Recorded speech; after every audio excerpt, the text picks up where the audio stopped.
I am ready! GMA Weather, serbisyong totoo ng GMA News. Hi Susan, good morning ulit. At mga kapuso, itinuturing po sa ngayon na world's strongest tropical cyclone o bagyo. Para sa taong ito, 2015, ang binabantayan nating bagyo na ang international name nga ay Sodelor. Iyan ay kung pagbabasihan yung estimated wind speed ayon sa mga eksperto.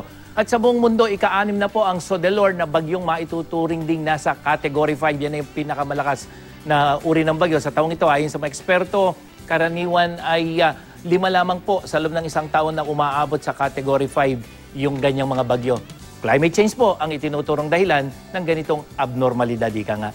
Namata ng Pag-asa ang mata ng bagyong papangalan ng Hana oras na pumasok sa PAR sa layo na lamang 1,495 kilometers dyan sa may east ng Calayan, Cagayan nitong madaling araw. At taglay nito ngayon ang napakalakas na hangin umaabot na sa 215 kilometers per hour malapit sa gitna at bugso na hanggang 250 kilometers per hour.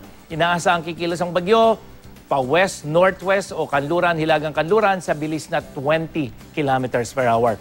At sa datos ng The Weather Company ay papasok nga po ngayong umaga sa ating PAR itong bagyo at kikilos ito patungo ng Taiwan at maaaring maglandfall ulit dyan sa may southeastern China sa mga susunod na araw.